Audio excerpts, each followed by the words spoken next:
Je ne sais pas si elle va chanter. Logiquement, c'est une fougère, elle a plein de choses à raconter. Et je plante l'électrode dans le sol pour capter en fait le potentiel terrestre. La musique des plantes, c'est ça. C'est montrer la sensibilité de la nature à travers la musique. Moi, je suis Thomas Belleno, je suis passionné par la musique des plantes. Donc là, on va découvrir en fait un jasmin étoilé qui va chanter, qui va jouer pour nous. Donc en fait, j'ai deux électrodes. La première qui va aller au sol, donc dans le sol qui a été préalablement humidifié pour faire passer le courant. Nous allons brancher la deuxième électrode, donc dans ce cas-là sur une feuille. On a une plante qui chante, qui fait de la musique avec le signal électrique qui passe en fait dans ses ramifications. Donc là, j'active l'appareil. Donc là, on va avoir deux phases. La première phase, la carte d'identité de la plante. Elle jouera toujours cette mélodie au départ et ensuite, elle part en improvisation. Là, elle se cale, voilà, elle scanne et c'est parti.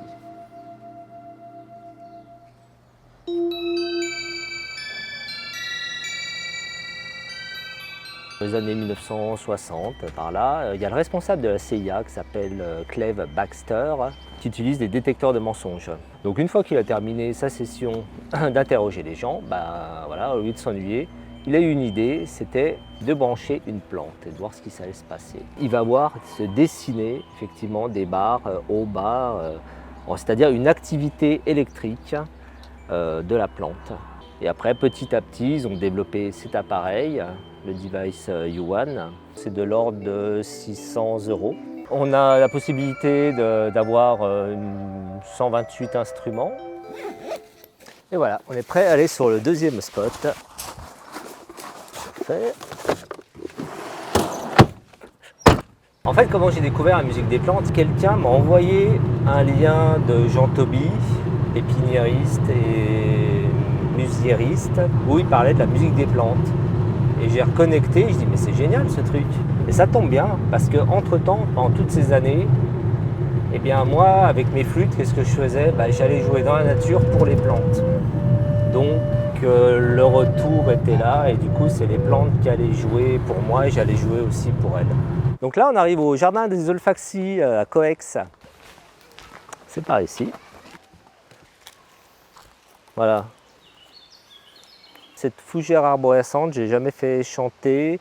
La dernière fois je suis passé, mais mes câbles étaient trop courts techniquement, donc je ne pouvais pas. Donc là on revient pour faire un test. Donc je ne sais pas si elle va chanter.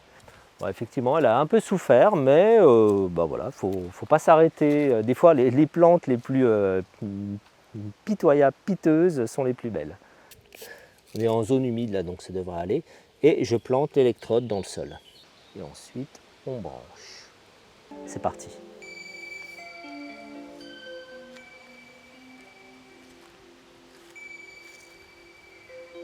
En fait, quelque part, la plante raconte une histoire. Parce qu'il y a des accélérations, il y a des temps. Parce qu'elle pourrait faire n'importe quoi. Hein. Nous, si on nous donne cette gamme-là, sur un piano, on va appuyer sur toutes les touches, on peut faire une cacophonie sans problème. Ça ne ressemblera à rien du tout. Et elle arrive à orchestrer quand même. Elle va changer d'état s'il y a une tempête qui arrive, par exemple. S'il y a une tempête, elle va être en mode où je ne joue pas ou en mode panique.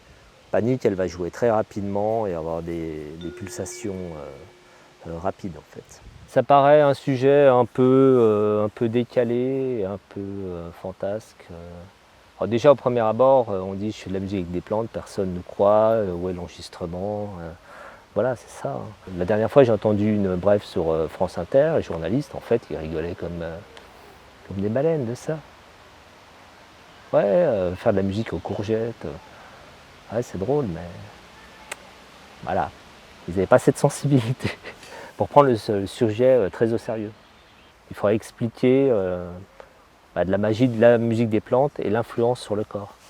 Là, on tombe sur des choses scientifiques, un peu de physique quantique, mais avec des vrais résultats.